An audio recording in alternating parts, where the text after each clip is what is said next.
The Canes beat the Devils in Game 1. How about it?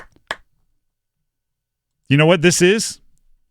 They played well enough, and it was obvious enough. This series has no business going more than 5 games. It certainly feels that way. I mean, I know the saying when it comes to playoff hockey is that a series truly never starts until you went on the road. And they'll say that about most 7-game series in sports.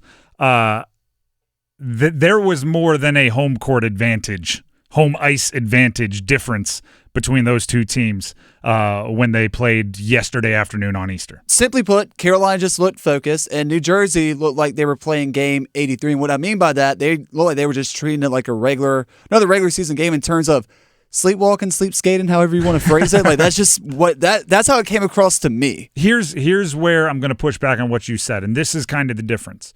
If it were simply the Canes looked more locked in, looked more focused, looked more whatever you want to call it, then that to me doesn't tell you anything about the future, right? Because focus is something that can turn on a dime, right? If Timo Meier, who by the way stinks, if not as a hockey player, as just kind of a vibe, but if he gives a better like pregame speech, they can come out more locked in. The Canes were the more physical team in Game 1. Yeah. Which doesn't, like, the Canes are, I don't want to say the Canes aren't physical or they're afraid of a fight or anything. That's not true. But if we're being real, when you get to the postseason in years past, there have been teams with more size, more physicality, and they try to outskill them. Nothing wrong with that. But they were the more physical team in Game 1. They were the more physical team in Game 1. I was just talking with Rod brind'amour, the Svech, Kokaniemi, Hall line. I feel like I was reminded every time they got out there on the ice that they're all big. Oh, yeah. They can throw their weight around a little bit. Kokaniemi can throw his weight around a little bit. It'll lead to goals eventually. They got a bunch of high leverage chances. But watching that game, it didn't appear as if it were just the Canes are more experienced in the postseason, or the Canes have, they're more locked in or more comfortable under the pressure. They're at home. It looked like they were the more talented and better team in most aspects. Rod brind'amour was asked after the game if the playoff experience they've had helps with their physicality aspect of the game. I don't know. I think when we get to our game, it looks we can certainly frustrate teams if we're going. And in this building with the crowd the way it is, I gotta give them a lot of props too, because that is a big deal. I think when you get that momentum going and then you just feel that energy. So. But, I just think we were ready to go, and, that first goal I think is huge, just to really settle everything, and just allows you to just keep kind of staying the course. That first goal was huge. First 3 minutes, you get a Jalen Chatfield goal. Chatty. I mean, talk about a good way to set the tone early by just an excellent shot from Wade Avenue, pretty much, from the blue line. Traffic out in front, everything you would want. I mean, even after the game, Chatfield was talking about it, or it may have been during an intermission. It was a quote that I read this morning where Chatfield was saying, like, listen, there's a lot of chaos in front of the net. It's not like I picked that window, right? He was basically saying pucks on net, shots on goal, good things happen, and that one got all the way through. Logan Stankoven, stanky win. Logan Stankoven might have that playoff thing where for whatever reason, when everyone else's heart rate goes up, he stays calm, or for whatever reason, when his heart rate goes up, he plays better. Might have that playoff thing. It's one game, but he played well in the postseason last year for Dallas as well. It matters on a team like the Canes, right? When you make it to the postseason every year, and this is their 7th straight, and you never get to the Stanley Cup Finals, you need something new, right?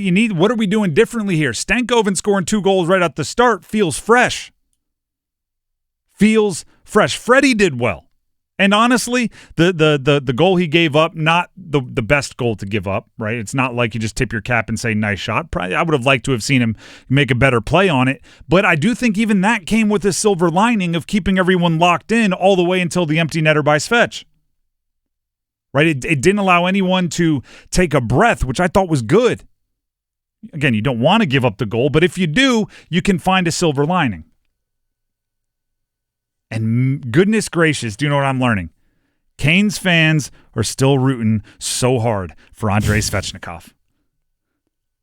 Any signs of success, and the fans are right back in it. He has not been great this year.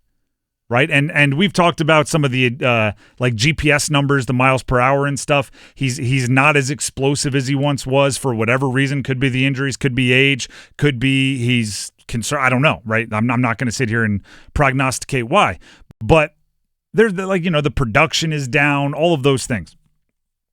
He had a good goal, don't get me wrong, in game 82, last game of the regular season. Confident, let it rip. Then he plays great for most of the game in game 1 of the postseason. His line looks good. They're buzzing. And he scores the empty netter, which felt well-earned. And you can tell this fan base is ready to be heartbroken again. They are all in on Svech. And I like that about it. But even though it was an empty netter, I know there's some parts of the fan base that likes to joke about, oh yeah, well, it's Andrei Svechnikov scoring the memorial. Mr. Empty Netter. Mr. Empty Netter. The takeaway that he had to set it up was impressive. And if we're being completely honest, he probably should have, he deserved to have a true goal earlier in the game, but for whatever reason, hockey's a difficult to predict sport, puck luck as so many call it. He didn't have it, so he gets rewarded with the empty netter. Played well. The penalty kill, really good. 2 for 2. Really good. I think it was the second one was wildly exciting. I mean, just suffocated. It was, almost had the feel of, and it's just one penalty kill, so I'm not going to make it out to be Everest, but it had a feel of like a shooting streak or something like that, where somebody's hit 4 threes, and every time they pull up, it's like another 5 in a row. He's 6 for 6, because every time Jersey came down the ice, it was just a well-placed poke. It was a passing lane jumped. It was great position. It was a really fun penalty kill, which doesn't happen that often. And I believe it was the first penalty kill, too, where Jarvis got the takeaway and almost set himself up for another empty netter. I mean, that would have really just put maybe an early dagger in the game if they had scored a shorthanded. Orlov and Burns played well, which I know many of you have been quite frustrated, particularly with Burns. Played well. Orlov was hunting. He wanted to score, but he was more aggressive than usual. Laid some lumber as a physical player, which is exciting. Rod Brind'amour said they needed everyone to contribute to get that win. Yeah, I mean, for us to win, we're going to need 20 guys chipping in and, after a game going, okay, I contributed some way, somehow, and I think that's what we got tonight. This is the opposite. I'm going to tell – I don't even know if this is a joke that has to come from, the 1960s, which is, it's a grandpa joke. My grandpa used to tell this to us. And the gender roles and everything, not my words, his. And he has passed away, so you can take it up with him. He would tell us that, right, he and my grandma were together for 58 years, something crazy like that. And he would say that the first time she asked him to vacuum, he did a horrendous job. So she thought he was just a horrendous vacuumer, and then she would never ask him to do it again. She would just go, I'll do it, right? So his advice always was, right, when your wife asks you to do something, just do it really, really bad, and you'll never get asked to do it again. Again, take it up with him. But this is the exact opposite of that. The Canes did so well in game 1. That's your job now. You're now the vacuumer, right? Like now, that's what I need you to do.